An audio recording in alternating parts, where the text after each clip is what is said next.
Good morning, everyone. Give me a minute to put the slides up for you. Wonderful.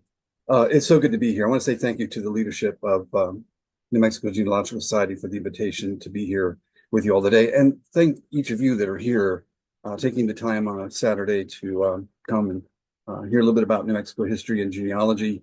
If you're like me, which I think you are, this is a fun topic. This is something we enjoy learning about and sharing with other people.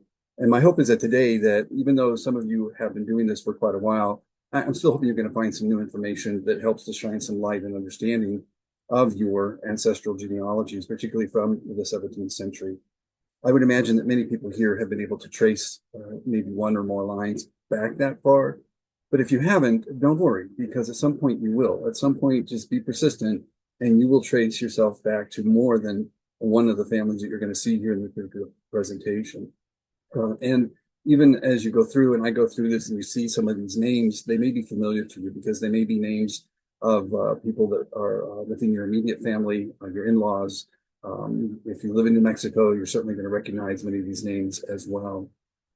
So really pleased to be here. Now, we're focusing here today on 17th century New Mexico. And just to be quite honest, there's just not a whole lot really written. There's not that many books written about 17th century New Mexico.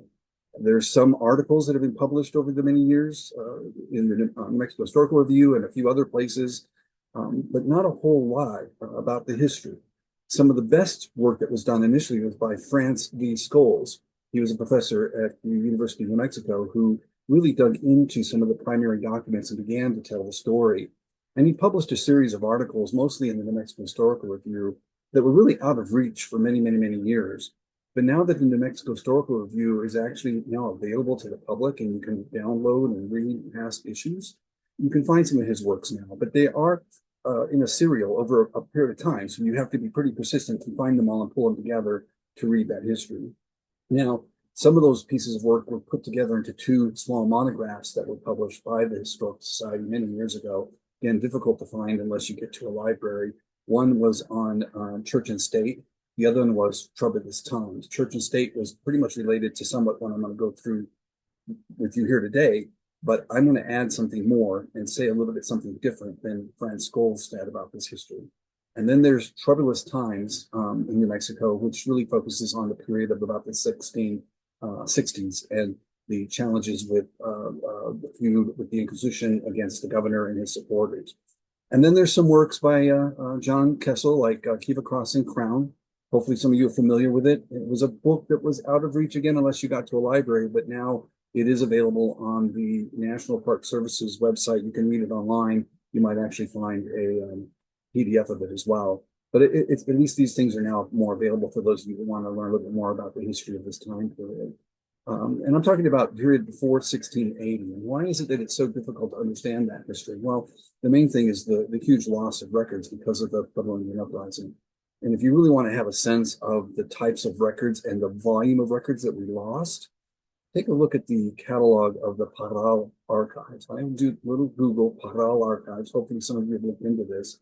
But even if you just look at the catalog of the huge variety of records from Parral, which was a frontier town in Nueva Vizcaya, now down south in northern Mexico, and you can see the types of records that were there that were lost. We lost land grant records. We lost all types of lawsuits. We lost records of dowries. We lost legal records. We lost so much to tell us about the history of New Mexico. And so it's been very challenging because the records that have survived tend to be records related to conflict. The Inquisition records we have are probably the richest form of records that we have for our genealogies. But these are records of conflict. They're not records of just everyday life. So we have a bit of a skewed view. And so you're going to see that even in this presentation, but it's still informative. And if we take the time to really read through the documents, we can begin to understand a bit more about the social context, the society that was formed in New Mexico in the 1600s, and the interactions of the families that led to the unions and the matrimonial alliances that shaped the genealogy of Spanish New Mexico. So let's have a little bit of fun with New Mexico history and genealogy. And as I go along, please do not hesitate to put a question. Use the Q&A, put the question in there. I'm going to really work to get to the point where we can have some time to get through those questions and read those questions to the group. So don't hesitate to add a question or two, or a comment, just even a comment if there's something you want to comment on. And if I do misspeak, I'm not offended by being corrected. So if there's something that I said that you want to say, wait a minute, it's more like this, put that into the Q&A as well. So I'm not opposed to that. So thank you. All right, let's move forward here. Let me see if I can get my slide to go. So Jordan, this was working earlier. That's enough. Give me a minute here. There we go. All right, we're going to start July 21st, 1643.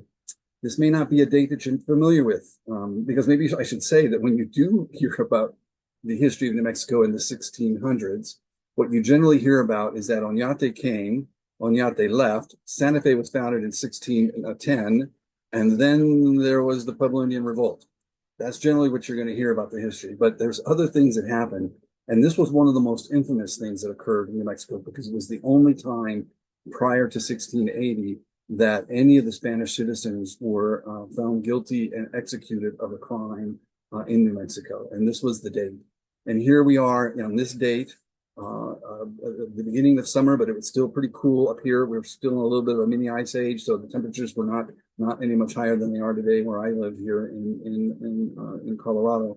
But in the Villa of Santa Fe, between 3 and 4 o'clock, these individuals were executed in the Villa. Juan de Archuleta, he was a syndic of the Franciscans. I'll tell you about that in a minute. Cristobal Enriquez, Nicolás Perez, all executed just a few hours after their arrest. We'll talk about that in a minute. And then at the Rancho de Alamo, which, if you're familiar with the Santa Fe area, is downriver, close to where El Rancho de las Golondrinas is. So downriver, towards that area, La Cienega area, Governor Don Alonso Pacheco de Heredia, he gave the execution order for Antonio Vaca, Diego Marquez, Diego Martin Barba at around 4 o'clock. And then at the same time, he had sent people up to La Cañada, which is the Santa Cruz area, where around 4 or 5, somewhere in that afternoon, Francisco de Salazar Hachero and Juan Luis de Hinojos were executed as well, all beheaded, all decapitated. And it's really notable that these were men who they were not arrested and sent for trial. As soon as they were arrested, within hours, they were executed. And why? And not only that, we'll just kind of run through this, because as you look at these names, I'm going to point a few things out about these individuals. So what were the charges for these men? Well, the number one charge was they were complicit in the murder of the governor, the ex-governor, actually, Governor Don Luis de Rosas in 1641. What had happened is that as Rosas' term came to an end and the new incoming governor, Don Juan Flores de Valdez, came in, he was starting to do the administrative review of Governor Rosas, the audiencia, the review of that term. But while he was doing that review, Flores de Valdez died. And so there wasn't an official governor. Messages had to be sent to Mexico City informing the viceroy that the governor died. We need to appoint a new governor. What do we do? So here we have a bit of a period where there wasn't really a clear leadership or representative of the crown. And what had happened then is that these men that I just mentioned were part of a group that then arrested Rosas. They confiscated his belongings and they jailed him. And the question then is why? Why would they do that? And the accusations against them was also that there was this accusation that the reason the governor was killed was that he was committing adultery with the wife of Nicolás Ortiz. So if you're familiar with the Rosas affair, as it's often called and written about, you'll often hear that the reason that the governor was murdered was because he was committing adultery. But let's dig into this a little bit more and see, is this really what was happening? Is this really what was going on with this? So the crime, some background. The magistrate, one of the alcaldes, had gathered some men and went to the jail. And what had happened is that once Flores de Valdez had died, those men that I showed you that had been executed had taken control of the cabildo or the town council and made themselves the leadership of Santa Fe in this vacuum of authority, made themselves alcaldes and regidores and councilmen, etc. But the alcalde had gathered some men and went to the jail, where it seems that the woman was found hidden in a chest under the bed. And the husband lodged a verbal complaint and declared that he would lodge a more formal one through the legal process. Now, first question is, how does a woman get into the jail and get into a chest? How did this happen? And then next, the alcalde took away the woman and left 4 men armed with their harquebuses to guard the governor. And when the husband lodged that written complaint, the magistrate forwarded it to the town council, and the council sent it back to the alcalde, and there wasn't a whole lot of action going on. But there was in the background, because while they put off reaching a judgment, and some days went by, at the conclusion of which the husband, accompanied by 7 armed men, and this one's important, this is curious, most of them from among the mutineers, entered the jail one night and with no interference with the guards, stabbed Governor Don Luis de Rosas to death. So this was the report of a summary of all the activities that had led to this death that was made by an attorney to the viceroy in 1642. And this is a document that's now available online and in translation, both the Spanish and translation. And I'll tell you a little bit more about that in a minute. But I was most intrigued by that phrase that's in italics. Most of them from among the mutineers. What is this? Mutineers. So it's not simply something I think about, somebody who was upset because his wife was having an affair, but there's something else going on here. What's going on? And then there was something related to this, that when you really look into the document about this whole affair, this whole issue, there's something else going on. A number of these men were said to also have treacherously killed a certain Alferez Sandoval, and it was alleged that 2 friars participated in this killing. One of them had predicted it and threatened it, and when the governor tried to investigate the case and punish the guilty, they sought the protection of the friars. Okay, they, the men who committed that killing, sought the protection of the friars. This whole episode of this Alferez dying, at the time that he was killed, he was excommunicated by the Franciscan friars, and he could not be buried in the church, so he was buried outside of the church. Governor Rosas and his supporters were upset about that. They didn't believe that it was really right for this man to be excommunicated and buried outside the church. And the governor ordered some of his supporters to dig up the bones and bury them in the church. And that created a whole set of events that you're going to see now here that leads to this conflict that creates this mutiny that we're going to talk about. So the executed men were also described as leaders of the rebellion and lack of loyalty and service to the king. They were described as principal leaders who committed treason and mutiny, with scandalous sedition in the imprisonment and murder of Governor Don Luis de Rosas. So as I read these documents, and I was very fortunate to become familiar with this information before it was made public online through the Cibola Project in English, is this document on which all this information is recorded was preserved in the archives of the Indies. And back in the early 2000s, these documents started to get posted on a Spanish website called, forgetting the whole name, but it was before Paras. So if you are familiar with the PARES website, Paras, it now has all these historical documents in digital format. It was Archivo en Red. Archivo en Red began to put these documents up, and I was going through this, and I was reading this, going, something else is going on beyond just this accusation of a potential alleged adultery. There's something else going on with mutiny, rebellion, treason, sedition. Something's going on beyond the fact that this governor was killed for the adultery charge. So what's curious is, as I have dug into records and I've looked at records over the whole 17th century, really digging deep into Inquisition records, as I was able to do that at the University of New Mexico's Center for Southwest Research, where a lot of this was in photostat copy, bound copies. Going through, I would extract all these notes, all this information. And I also had an opportunity to work with Marc Simmons as we dug through some of the Juan Dominguez de Mendoza merits of services. And there was this curious little mention in one of these documents that kind of gives a little more insights into some things. In addition, it says that for Juan Dominguez de Mendoza, it says here that during an uprising or insurrection which occurred in this province into service to His Majesty, the said Alferez Juan Dominguez de Mendoza, as an honorable and faithful soldier, valorously opposed the said mutineers.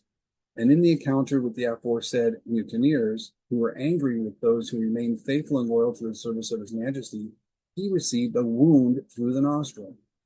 I found this intriguing because here we got again insurrection, uprising. I've not seen anything in the history books about an insurrection or uprising other than the Pueblo Indian Revolt in 1680 there. So what's this about? And the fact that he receives a wound, this tells me this was pretty violent. This was not just people having an argument about something. These were people involved in conflict of some sort. And this is 1652. So this is 10 years after what we're going to learn about in terms of this mutiny. Here's another one that I came across, this letter of Pedro Lucero de Godoy to his brother, which is the letter that I was able to use because he had 3 letters, and in those letters they were addressed to various family members. I was able to start constructing the genealogy of the Lucero de Godoy family of Mexico City. So my hope is that you've seen that. It's now posted all over online, but hopefully you've seen the book that was recently put together by the Petersons or the Petersons on the Lucero de Godoy, but you'll find the information in there as well. But in one of those letters to his brother, a priest in Mexico City, Pedro makes these comments. He says that the 2 prisoners, and remember what this is about is that Pedro had 2 in-laws that had been arrested by the Inquisition and taken to Mexico City for trial. They were Francisco Gomez Robledo and Diego Romero. And he is writing to his brother to seek some intervention on their case as they are held prisoners in the jail of the Inquisition. So he writes, the 2 prisoners were my dependents when this kingdom was in tumult and the governor was killed, and I assisted with the government of justice and war. Wow, isn't that interesting? This kingdom was in tumult? And then he says, I and them, along with other vecinos, the residents, the tax-paying residents, were among those favoring the part of the king, our lord, and all of the religious with the people of their devotion were the contrary, the opposing part. This passion, my brother, has lasted until today as a way of life. We're now talking 20 years later, and people are still talking about this mutiny. They're still talking about this tumult. And not only that, but it's described as the way of life. Curious. So what was this mutiny? So again, going back to the Rosas papers and the investigation over that murder, we learn a few things from folks' testimony. And this mutiny occurred over a period of 16 months. And again, it begins with that killing of Sandoval, exhuming his bones, putting it into the church, because now the church was considered violated. And the friars closed the church door. The governor got angry with the friars because they wanted to take the bones out again. And he tossed the friars out of Santa Fe. He expelled them out of Santa Fe.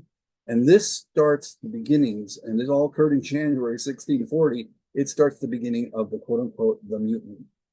And what ends up happening is that the leader of the Franciscans, Fray Juan de Salas, we get this description of him taking leadership, that he wore a general's insignia, and he led 73 of 120 of the soldados vecinos, the soldier tax-paying citizens, in opposition to Governor Rosas, withdrawing to Santo Domingo, where they fortified themselves with trenches and military supplies as in a castle for 16 months. Now, my hope is that by now, as in my writings and a few other writings, maybe a few of you have heard of this movement. Hopefully you have. I know John Kessel wrote briefly about it in Keep a Cross and Crown.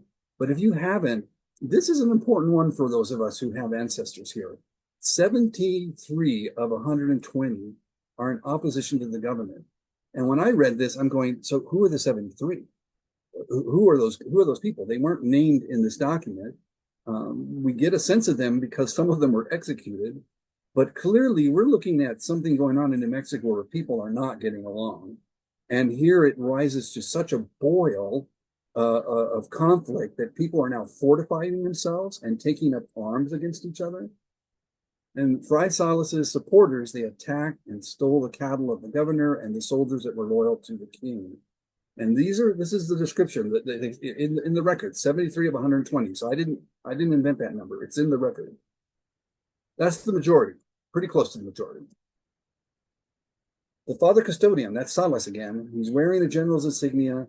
He would lead the soldiers, raise the flag of the Holy Crusade, and another that they called the flag of the faith. and he and the friars argued and preached that only the Pope and they in his name were to be obeyed in that country, and that the king, our Lord, and his royal authority played no part there. Again, this is the report of the lawyer to the viceroy in terms of the information that they gathered from testimony of people in New Mexico. Is his conclusion was then that the friar was the one leading this in a military way as a crusade, and was telling people that really you need to obey the friars and the church over the king and the governor. And of course, this is what conflict culminates in January 1641 with the death of Rosas, when the people and the leaders who were supporting the friars had this door of opportunity to take control of the government when the incoming governor died. And that then became an opportunity for them to get their revenge against Rosas. So who are these clans? And this is what I've spent time doing in my research in digging into these records of trying to understand who was on what side of this conflict, who supported the religious.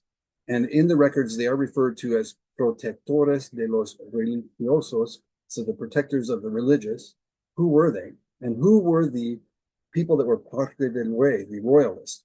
And so in my research, this is what I've been able to pull together.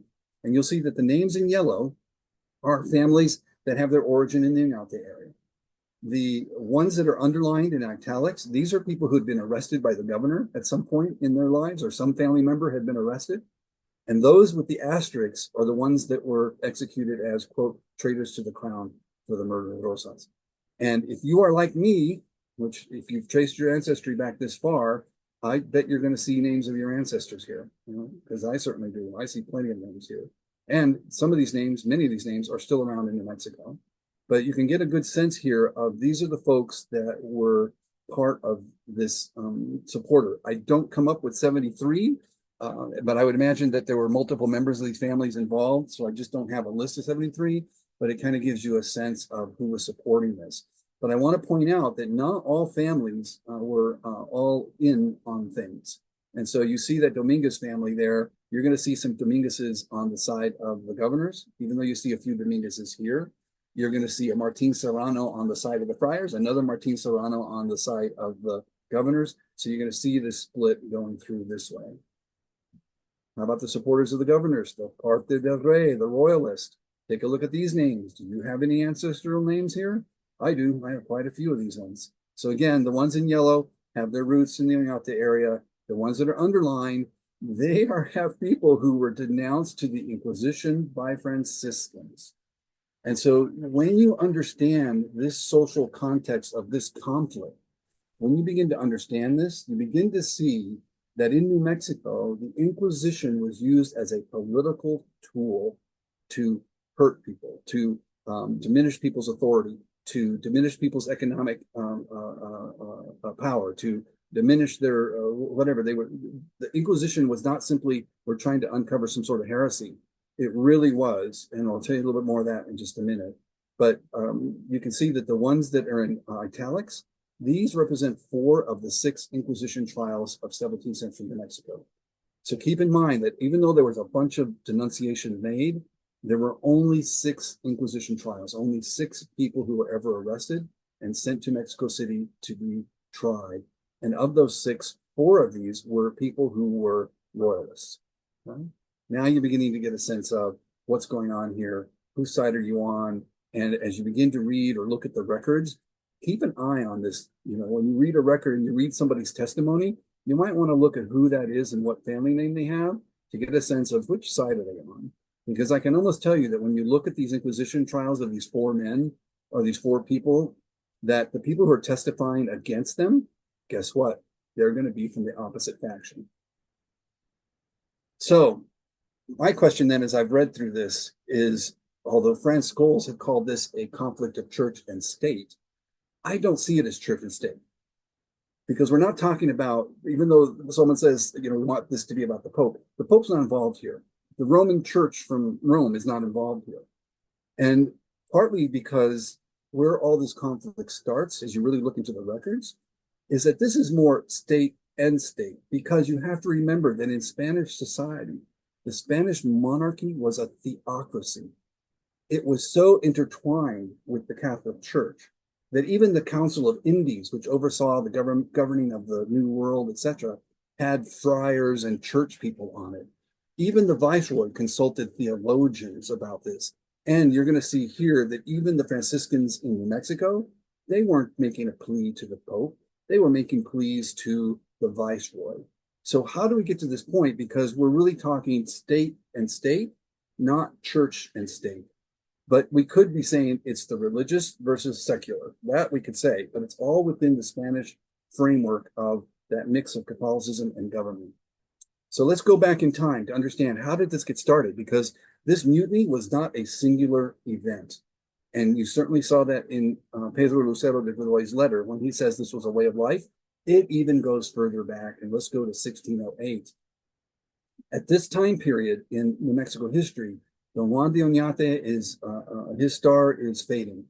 He's not found any riches. He's expended all his money. He's at a point where he's ready, and he's resigned.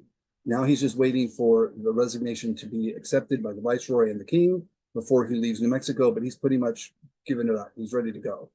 But there are some soldiers and some friars that don't want to give up. They want to remain, and they start making a case to the Viceroy. And so the king in 1608, Don Felipe, writes to the Viceroy in Mexico City and says, you must consider whether it would be best to allow the Christian Indians to remain in that land, which is New Mexico, provided some friars and laymen remain voluntarily among them to preserve the faith. Folks, this is sort of the beginning of where some of this conflict, and I can tell you again, this is not the Pope that's saying this. This is the king who's saying this, not the Pope, the king. So the Viceroy in 1609 has this decree about New Mexico. Having examined the letters, reports, and accounts brought recently from there, and keep an eye on this name here by Fray Isidro Ordóñez of the Order of St. Francis, the settlement, that's New Mexico, must be maintained in its present state for the protection of the friars that may engage in the conversion of the natives and the preservation of those converted. There should be a governor and 50 soldiers equipped with necessary arms for defense. Folks, this is the beginning of the conflict. How people interpreted this decree is the beginning of the conflict. Because you can see that in this decree, it could be easily interpreted by the Franciscan friars that New Mexico was being retained specifically for the conversion of natives and for the protection of the friars. There would be a governor and 50 soldiers to defend the friars. So you can see where the Franciscan leadership begins to think, we're the supreme authority in New Mexico, not the governors. The governors are there to protect us. We're the ones that are going to be the governing authority in New Mexico. And you can see then this is not really a conflict of church and state, because it's not the church that's doing this. It's the state that's creating this. The state is creating a conflict and not being clear about how New Mexico is to be governed. So another a letter of Don Felipe now, who's far away, but he's hearing from the Viceroy. He thanks the Viceroy. I thank the Viceroy, he says, for the zeal with which he looks after matters pertaining to the service of God and the exaltation of the faith. Approve his decision not to abandon the conversion of New Mexico, and order him again to encourage and support it as much as possible, in order that the spreading of the gospel should not fail in those provinces for lack of evangelical workers and needed supplies. So again, it's the state that's saying this is the primary reason that we're keeping New Mexico is for the service of God and the conversion. This is what he's saying is the prime purpose for having any kind of presence in New Mexico of the Spanish government. And so then this royal decree continues. I hereby instruct you that you are to support and foster anew this conversion in order that the preaching of the faith in those provinces shall not fail for lack of evangelical workers and other requirements. I think I just repeated that. So we're really looking at this beginning of these factions and passions. And we can see this throughout the history of 17th century New Mexico up into by almost like the 1670s. And just in that first period leading up to that mutiny, we have the Franciscan versus Governor Peralta, the Franciscans versus Governor Yolate, the Franciscans versus Governor Sotelo Osorio, the Franciscans versus Governor Francisco de la Mora Ceballos. And many of those men, the first three anyway, were denounced to the Inquisition. So you see this conflict going on. And then we even see it pronounced even more so when the Franciscans had their conflicts with Governor Lopez de Mendizábal and with Governor Peñalosa. But this is where Francis Scholes does his study, focusing on the Franciscans and the governors. What I want to study and understand is who was supporting the Franciscans, who was supporting the governors, because those are my ancestors. Those are your ancestors. It's not just a matter of the Franciscans and governors. We had people living here who were taking sides as well. And just to give you a sense of how this was working early on and how early this conflict was happening, when the said Father Commissary, who at that time was Isidro Ordóñez, remember him from 1608? He saw that he ordered a convoy to be to be formed with those who had taken refuge in the monastery, and with Alferez Simon Perez de Bustillo and 3 other soldiers, writing a letter to the viceroy with an account, as best suited him, of what had happened with some council members and magistrates, and asking the viceroy's permission to arrest the governor. Couple things here. Keep an eye out for that name, the Perez de Bustillo family. Keep an account on the fact that there are these soldiers that are siding with Ordóñez, and keep notice of the fact that he's not writing to the Pope, he's writing to the viceroy. Okay. The Father Commissary had a man in town who played both ends against the middle. He had promised the governor to go to New Spain with him, that man, and he wrote the Father Commissary that he would inform him when the governor set out and how far he would travel and where he would stop so that he could more easily be arrested. So here what you see is that there is somebody, and I wish I knew the name of this person because he's probably one of our ancestors, was playing both sides. He was allied to the Franciscan friar leadership, but he was also infiltrating himself into the goodwill of the governor. So he was playing both sides, and he was the informant to the Father Commissary Ordóñez. And then the governor gets arrested. So Franciscans didn't even wait to hear from the viceroy. At first dawn on the 13th of the said month of August of 1613, the Father Commissary fell upon the governor with almost 40 men, all well armed. All right, 40 men. I wish I had a list of those men, because there were only about 50 or 60 men that were serving as soldiers at this time. So clearly the majority of them supported, or at least felt compelled to have to support, the Franciscan leadership. The Father Commissary demanded that he surrender. The governor refused, and the Father Commissary said, "I arrest you in the name of the Holy Office." So there you go. Now he's using the Inquisition as the tool to hammer down against his enemy. The governor did what he could, but in vain. He was arrested and taken to the convent or the convento in Sandia, so that he'd be further away from the town and more secure. But I'm interested in those 40 men. Well, here's a few of them. So on the 28th of the said month of August, 1613, Captain Jerónimo Marquez, a common ancestor of ours, Captain Varela, which I think this is Alonso, I can't tell if it's Alonso Pedro, came to Santo Domingo, having been under house arrest in the town, and so they had been arrested by Peralta on account of their relative, Simón Pérez de Bustillo, and with them came Captain Cristobal Baca, who was the syndic. And I forgot to explain to you, the syndic of the Franciscans are the men who are appointed to handle the financial aspects of the Franciscan leadership. Franciscan friars couldn't handle money. They couldn't take care of their business. So the syndics were appointed to take care of all the commercial and economic needs and buy the supplies and et cetera, et cetera. And so they're very trusted people of the Franciscans. And then Alferez Asensio de Archuleta was the notary of the Franciscans. He came to the monastery and he was the notary and was on bad terms with the governor, and the governor with him because of his previous arrest and other earlier incidents. So even as early as 1613, if you think back to the men who were executed, Marquez, Baca, Archuleta, folks, that mutiny of 1640, 41, and the murder of Rosas, it has really early long-term roots. It goes back all the way here to 1613. It was not just an isolated incident. Just as a reminder then of the numbers of folks, we have from the records in 1617, there's about 48 vecinos. So if 40 of them were with the Franciscans, you don't have very many on the side of the government. And it could be that even some of the ones that were with the Franciscans felt compelled for their own safety to come that way. They may not have been totally Franciscan supporters, but they felt compelled to go with the larger group. 1620, there's 50 of them. 1626, another 50. 1638, another 50. This is right at the time that Rosas is here. Folks, we don't have a lot of people living that were Spanish citizens living in New Mexico. And so, and then you get that figure of 73 out of 120 in 1641. And so basically you have a situation where we have ancestors on these different, with these different factions who are not getting along and are violent towards each other. So who and what does this mean for us in genealogy? So let me just give you a sense of this, because I want you, and hopefully you've seen this. If you've traced your ancestry, you have some sense of this. But take a look at this, because this conflict shaped matrimonial alliances. It shapes our ancestral genealogy in terms of who married who, because generally you're going to see that the people who are pro-religious, those family groups form matrimonial alliances among themselves.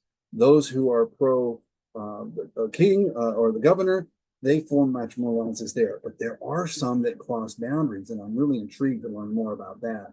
But take a look at this, because you can see that in these first few right here, this Perez de Bustillo clan, these folks were hardcore Franciscan supporters.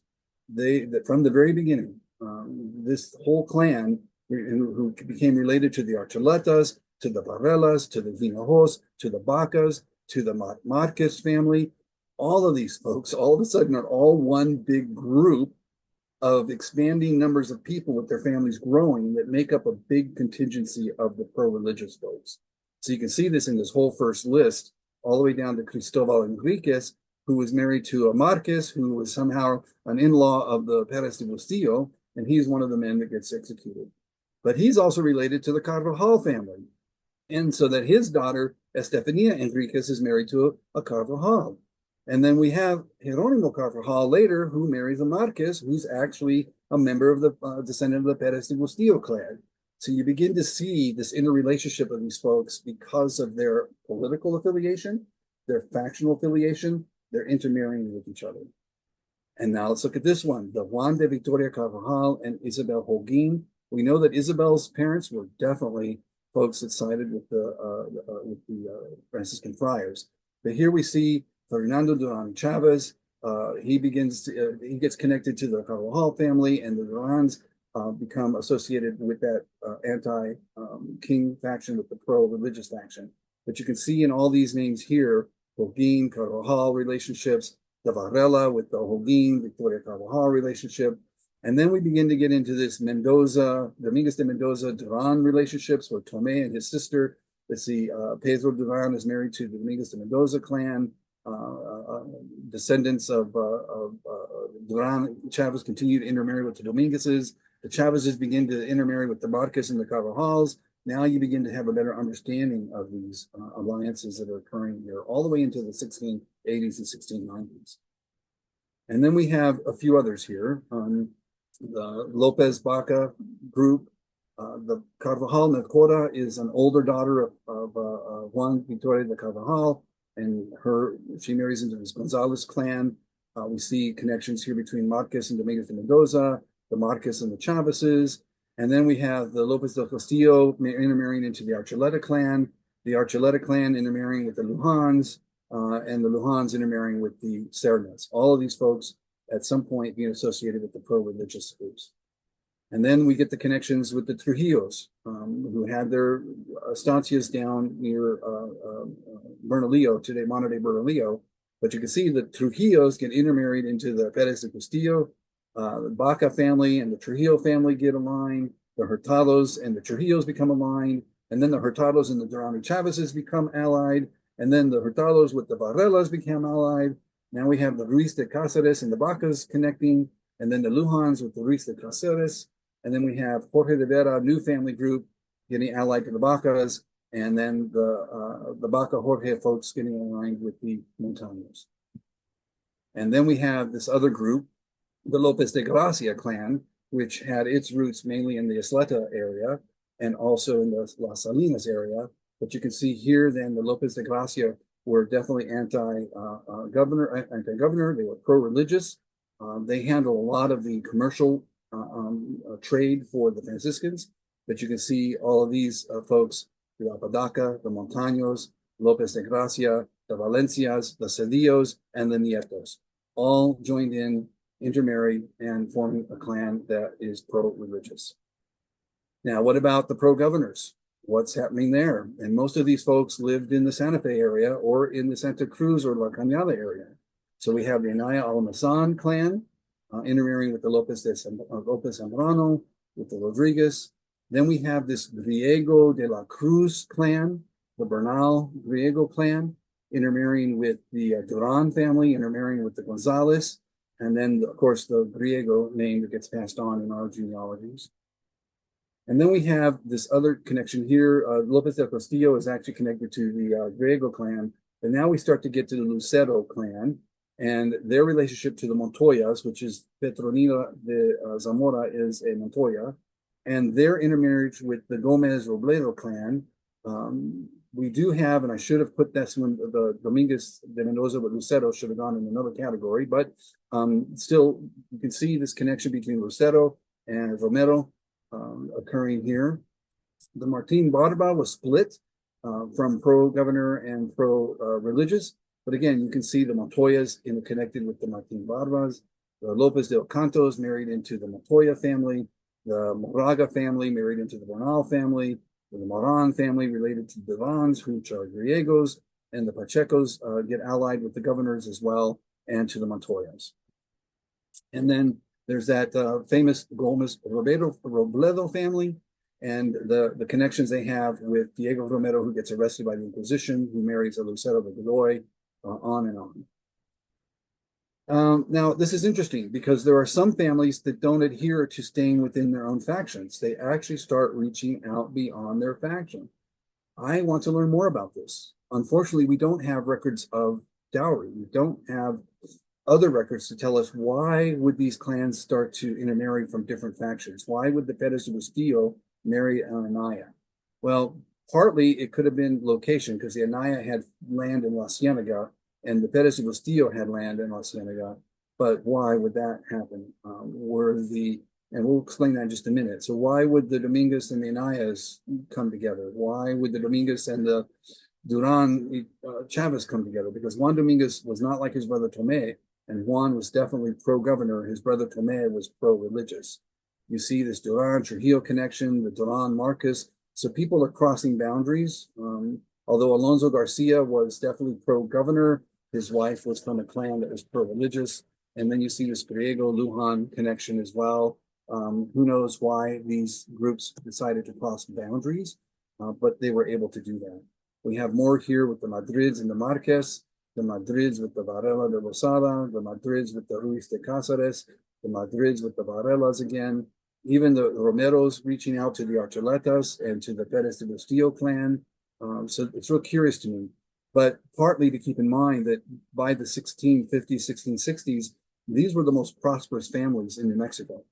A lot of the families that had supported the Franciscans after that mutiny and the murder of Rosas, their stars and their economic viability begins to decline. And these pro-governor folks, their economic prosperity begins to increase. So you'll see more here, across the Ramirez and the Salazar with the Romeros, the Girons with the Romero Carvajal. We've got Leybas in there. We've got Madrids again. All these cross matrimonial alliances. Now, what's interesting is that when you look at the encomenderos, we can identify, 37 of them between 1650 and 1660. 2/3 of them belong to only 3 family clans. So the majority of the folks who are the strongest in terms of economics, social influence, and political influence, look at those names and tell me which faction they belong to. And I bet it wouldn't be hard now that you know where they belong. And so it's not too surprising then that in the 1650s and 60s, that the people who were prospering the most were the supporters of the governors, not the supporters of the Franciscans. So just to help understand a little bit more about that, just in 1638, Franciscan friar Juan de Prada, he said that in all this district, there's only one settlement of Spaniards. It's the Villa de Santa Fe, where the governor resides, and the rest have their homes. But these numbers something like 50, although there must be about 200 persons. But between 1612 and 1640, the Franciscan friars managed to limit and even suppress the expansion of vecino estancias if they were not allied with the Franciscans. So those people who allied themselves and families that were allies of the Franciscans, they were on the rise economically, socially, politically. One of the great annoyances that the religious inflict upon the inhabitants is in preventing them from having farms on which to raise a few cattle and support themselves, saying that they damage the Indians' cornfields, although there are 2 or 3 leagues away from the pueblos. So if you were not a supporter of the friar, you were not likely to get an estancia established. Now, there were 2 attempts by the supporters of the Franciscans to create their own villa, both in the Rio Bajo region between Sandia Pueblo and Isleta. One was attempted in 1631, and when you really look at the records here, Diego de Santa Cruz is a Perez de Mustillo man. He's a part of that clan. They tried to get this one villa going in the Rio Bajo, but it didn't happen. A second attempt is made by 12 to 15 individuals. I have a few names, not all, but they are all supporters of the Franciscans, and they tried to get their villa set up in the Atrisco area, which is still part of Albuquerque today, the Atrisco area. So those who supported the friars made the earliest success in establishing estancias. According to the governor, Martinez de Baiza, there were only 10 to 12 estancias between the Pueblo of Senecu in the far south and the Villa Santa Fe in the north. And I can tell you that the majority of those folks in the south were supporters of the Franciscan friars. And so the jurisdiction of Isleta and Sandia were really the Franciscan stronghold. If you were a supporter of the friars, you were more likely to live in that region between Sandia and Isleta. Now, where the Franciscans held their administrative home was in the Pueblo of Santo Domingo. But some of them still even went further south, and they would stay in Isleta or Sandia, where they had their supporters around them to protect them. If you're not familiar with the different jurisdictions of New Mexico, this is what it looked like in the mid 1650s, 1660s or so. There were 9 jurisdictions. There were 46 public communities. And so in each of these districts, there was someone who was the head of this, but there were families that had their ranches. But if you look at that Sandia, Isleta, Rio Bajo region, it's the largest region. This is where many of the supporters of the Franciscans made their homes. Not all of them, but many of them. Was in that southern district right there to stay away from Santa Fe, to be in a fertile valley where they could raise cattle, farm, and be left alone from the government. They just kind of created their own community away from the Villa de Santa Fe. So I'm going to end here, just give you a sense of how not only matrimonial alliances, but also how this influenced, again, where people lived. I had the privilege of working with Eleanor B. Barrett. She was a professor of geography at the University of New Mexico. And she had begun working on a book because she was interested in the colonial landscape of New Mexico, where people lived, what was that looking like? And I was put in touch with her, or someone put her in touch with me, because they knew that I had really spent a lot of time digging into archival records about the different families. And over a period of several years before she published her book, I sent her several essays of my research. And particularly, I sent her information about where I had extracted records that showed where people lived and where they may have had their estancias. And from that, she was able to put that not only in her book, but if you do purchase this book, which I highly recommend you do while it's still not expensive, is she put these maps at the end of the book. And I'm going to walk through these maps. Don't worry about reading this. I'm going to walk through the maps because we were mapping out where did the people live during the time of the 17th century. And I think you're going to see, now that you know about the factions, I think you're going to see some things here that help you even further see how that factionalism shaped where people resided, shaped who they married, and therefore shaped our genealogies today. And yes, if you are like me, you have ancestors who are one faction, ancestors who are another faction, who did not get along at some point in their history. So let's go to the north first. This is the Santa Cruz Valley up near Española. You'll see here on the map, maybe you can see Santa Clara there along the river. San Juan, Okeawinga is in there. Chimayo, you might have to get close up, but you can see the northern part there. And this is prior to 1680, and you see a list here of the names, and just look at these names, and based on what I just educated you on, what do you notice about the names in here? See a bit of a mix, don't we? But I would say the majority of the names that are here are probably more, probably got a combination of pro-religious and pro-governor. Got a few Archuletas in there, Montaño in there, and Lujan in there, but we definitely have Moraga and Riego and Gonzalez and De la Cruz. We have the Gomez Robledo, the Martin Barba. So, the majority probably more so on the side of the governor's side. Then we have Montoya, Lopez Zambrano, governor supporters. Herrera, I can't tell you where the Herreras fell on this. But again, you start to see a little bit more of the pro-governor folks in the north. You do have Pedro Marquez there in the Tesuque area, but mostly pro-governor folks in the north. Let's move down to the Santa Fe River Valley. You'll see Santa Fe there on the one side of the map in a square, and you'll see these estancias all along the river going down to La Cienega. And when you see these names here, you have a bit of a mix as well. But again, the majority of the folks here closer to Santa Fe are supporters of the governors. You'll see that by the time you get to number 15, this was the stronghold of the Perez de Bustillo family. The Varellas, the Hinojos, the Vacas, they had their property further away from the Via de Santa Fe. Okay? But you can see that this is also where the Anaya family had their land. And maybe that was an influence for proximity to some of the supporters of the Franciscans that led to that intermarriage.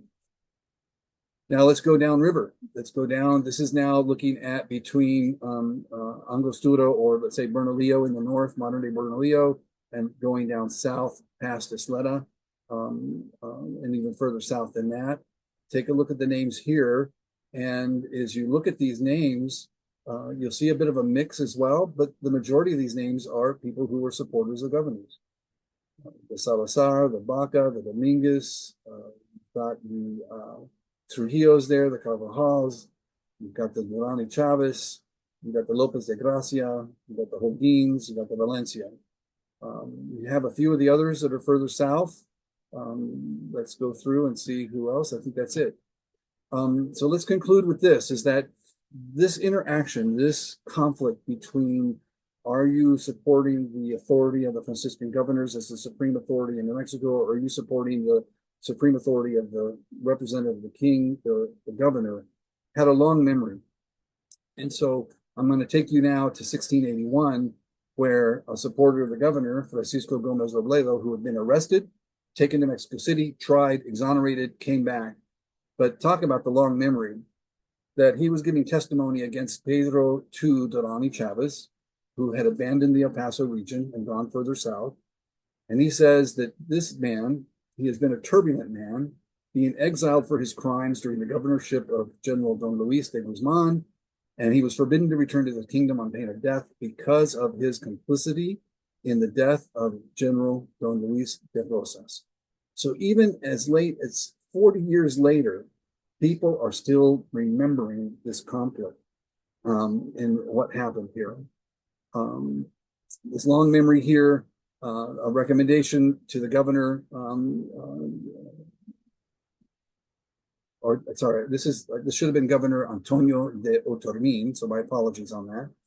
The governor is informing the viceroy that I inform you that in 100 years there has been no punishment inflicted upon the people of New Mexico for many evils they have done and committed, except for their treacherous murder of Governor Don Luis de Rosas.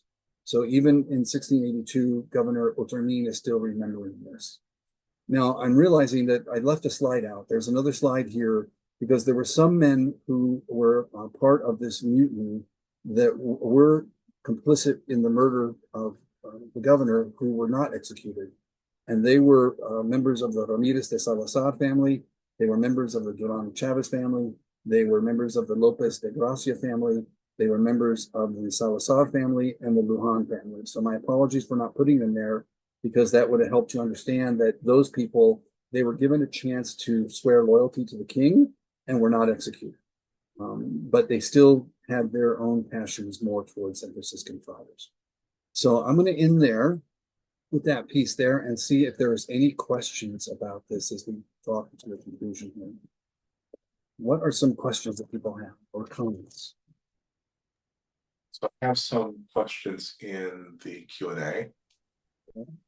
One was just a comment, I think, which is from Estrella Benavides de Flores. who says, makes me think of how the doctrine of discovery granted permission to the merry men. Yeah. Yeah. Say that again, Jordan. Makes me think of how the doctrine of discovery granted permission to the merry men. Yeah. From the beginning of your talk. I'm trying to understand what I'm not quite sure I understand what that means in terms of, but I think what I understand that to mean is then that with that vacuum, with the death, it gave permission for folks to move forward in a way that they saw fit to govern. Is that kind of what that means? I think so, yeah. Okay. All right. And I see that here. Okay. For the permission for the Marion. All right. And then during research this week on the relationship with the Archuleta led me to Juan Archuleta. So, okay, so somebody here, says that they're descendant of the Archuleta family. And let's see if this other one from Rebecca. All right, great. Is there a yeah, okay.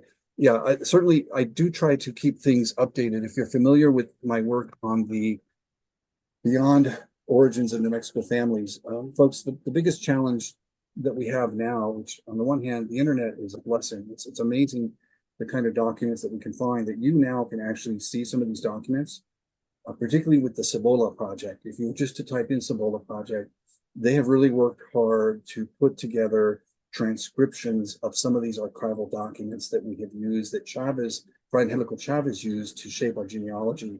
So you too can dig into this and do a word search without having to read the original script. And some of those records have actually been translated to English. So this whole piece that I've shared with you, the majority of this comes from a dossier of quite a few documents related to the murder of Governor Rosas, is now all transcribed and most recently has been translated into English. So you can actually go and read this yourself if you like and pull this information out. But what I want to help you do is, as you look at these records, keep in mind the partisanism, whose view is being shared here when they're denouncing someone or they're giving testimony against someone. You're likely to see and get a sense that there's bias, or that somebody here is taking one side over another, and we may not be getting the full picture. And so it makes it hard for us to really understand the history of New Mexico when we only get a partisan view from one group or the other group, but we're not really getting a non-biased view of what was happening. That's the kind of records that we've lost over time. We've lost the more non-biased view of events that were happening in New Mexico. Any more questions? Yeah, there's one from Brian Martinez. He says, so the Martin Serrano brothers were in opposing factions. Any idea why that might be would it be socioeconomic? And then the other question he had was, why was Luis spared in the execution? Yeah, that's interesting. And I think there's an error in that, because his name was mentioned as having been executed, but he was not executed. We have records of him being alive, still in the early 1660s, 1659, 1660. I'm not quite sure. That we'd have to really dig in or find more records to give us a better explanation for why in the early time was he, more associated with that faction that supported the Franciscans, because his land was up in the Chimayo area. So his land, he was not really down south. So I don't have a good explanation for that. But we know that Hernan, his brother Hernan, lived in the Villa de Santa Fe and had his obraje. He had his factory for making cloth in Santa Fe. And we know that he was in Santa Fe during that period of the mutiny. And so that tells me then that he was the pro-governor's force, because he would have then fled Santa Fe if he was at odds with the governor. So I don't have a good explanation for that yet. So that's still worth investigating more. But I can tell you that he had a run-in with Governor Lopez de Mendizábal, and he did not get along with that governor. So, and maybe it's a religious thing. Maybe he just had this stronger religious affiliation for the Franciscans. Another question is, what are the four soldiers that guarded Rojas? One of them was Diego del Rio de Loza, my ancestor. He married into the Madrid family. Yeah. And so, again, what you're going to see here is that the Franciscan, the folks that supported the Franciscans took over the leadership of the Cabildo, but people who still supported the governor still lived and worked in Santa Fe. So I don't see that, and I don't have a clear sense that the guard there himself may have had strong feelings one way or the other in towards a pro-governor, pro-whatever. But if he was a guard, maybe he's just doing his duty. Maybe he did have a grudge against Rosas, that he was sort of one of those in-between people, but I don't think I have a good sense of that. Okay. Okay. Another question is, thank you for the presentation. How much of this can be people begin to do research utilizing origins of New Mexico families?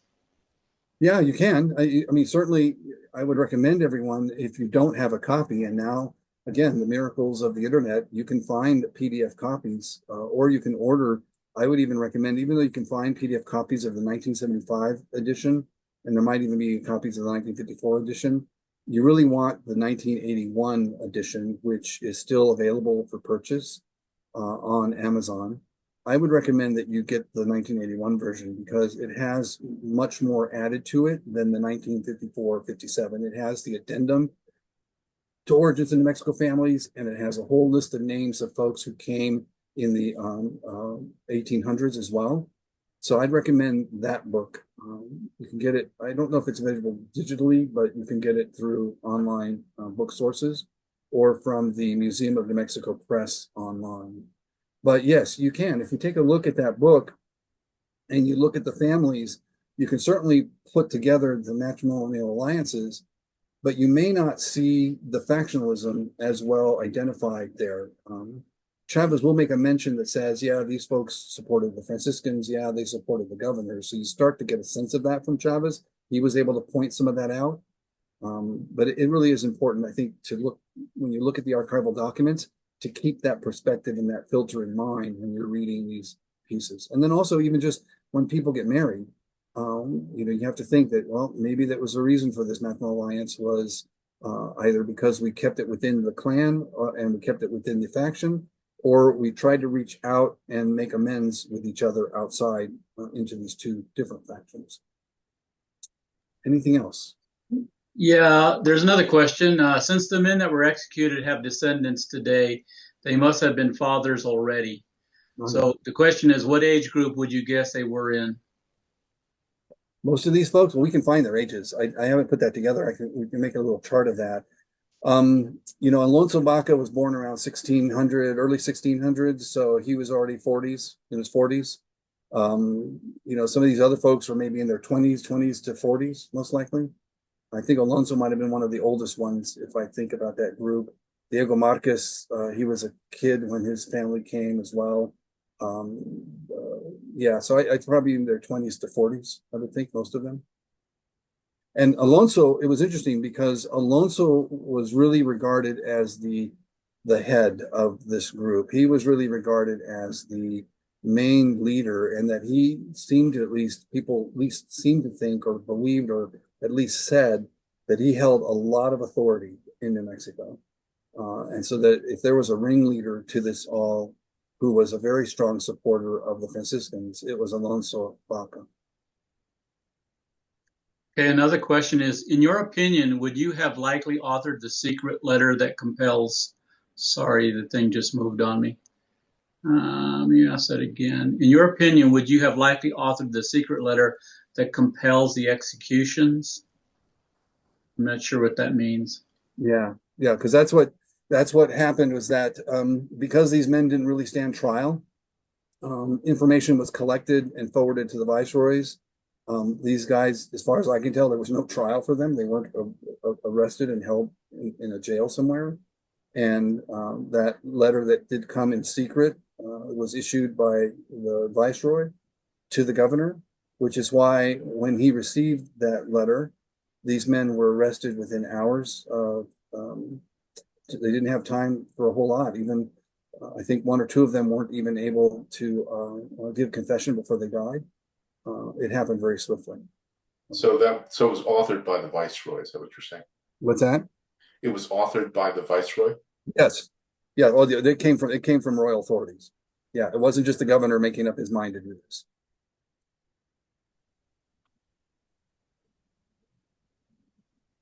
Okay, anything else? Yeah, you mentioned a website, something like pares.com, pares.com. What was the website? That was it, correct?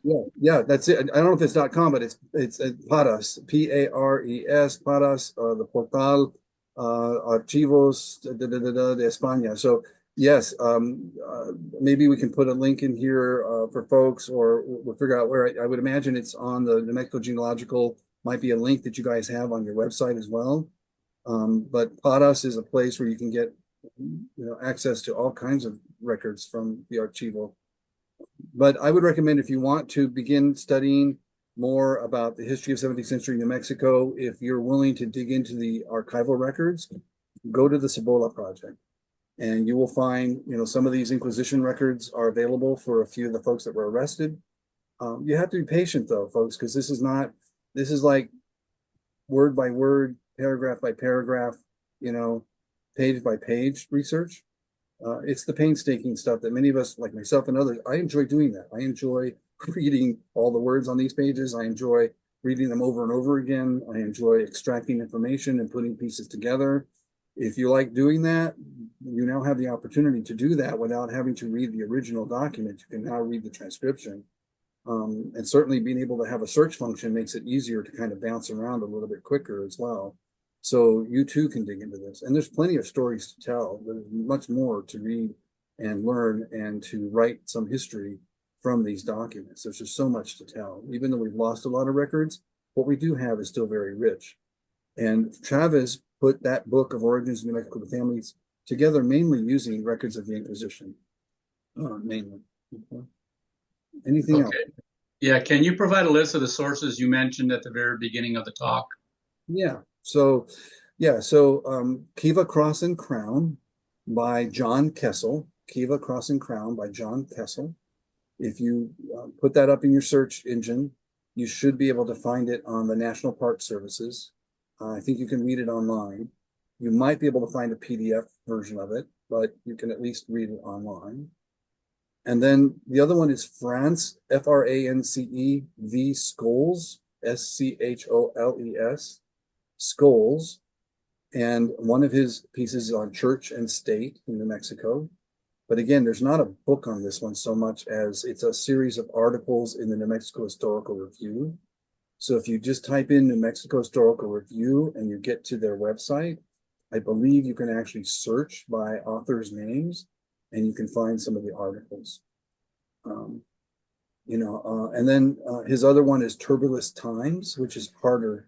I think I have not yet seen that available in PDF or anywhere else, but it was a series as well in the New Mexico Historical Review, so you can look there. And then I would recommend the other one is the book that I did with Marc Simmons, using material from France v. Scholes on Juan Dominguez de Mendoza. So if you're not familiar with that book, I'd suggest you find it sooner rather than later. It's the whole set of merits of services of appointments of Juan Dominguez de Mendoza throughout his career in New Mexico. It's one of the other books to give you a sense of the history of New Mexico in the 1600s. I would say purchase that sooner rather than later. It's about $60, $65, but if you don't purchase it now, it's going to go out of print and we're going to have to pay $100 or more for it. I think you can get a digital version. I know the paperback is out, so the paperback is more like 35 or 40, but that's another book that's loaded with information about 17th century New Mexico. And then maybe you can give me a list offline and I can put up with the whole list. And then the Spanish Colonial Landscape of New Mexico by Eleanor B. Definitely pull that one in. You will definitely want to have that because it will have the names of your ancestors in it. Okay. Right. And maybe what we'll do is, we can get that online or we can put it in the next newsletter as well. Okay, another question is, I think it's the second to last one. I wonder if this also came into play since they were Knights of St. Julian. And who is Knights of St. Julian? I have no idea. That's just all the statement here. I'm not aware that any of these individuals were Knights of St. Julian. So if there's a source on that, it'd be very interesting to know what that is. But I'm not aware that any New Mexicans were ever knighted in any way or were given that distinction as faithful people of the church. Okay, and it looks like the final question is, why was Salazar Hachero involved in the murder? We don't know. That's not enough information. Even when you read the document, we don't have much information on how or why they were involved. We don't know the motivation. That's, I think, because there wasn't a trial. There was no testimony given to say, I'm a witness and this is what I saw Francisco do. So we don't really know. Unfortunately, we don't know. And what we don't know too is, again, we see the Salazar Hachero name. That surname shows up in the 1680s, but we don't have a lot of information about that Salazar genealogy. We know that Agustin de Salazar comes back to New Mexico in 1692 and survives the Pueblo Indian uprising, but we don't yet have the name of his father. So we don't know whether he was a Salazar Hachero, was he a Ramirez de Salazar, or was he, there was another Salazar, there were like 3 or 4 Salazar families in New Mexico in the 1600s. So hard to say which Salazar most people descend of that are descendants of Agustin. I think that's all the questions, Jose. Okay. Well, I want to thank folks who's hung in there for this whole time period. I want to say thank you very much for this. I think it was announced that this would be a recording that at some point it will be online again. So if you were trying to take notes copiously, this thing will be available online at some point. And I look forward to any future opportunities to present to you. So thank you very much. Appreciate you being here for the meeting as well.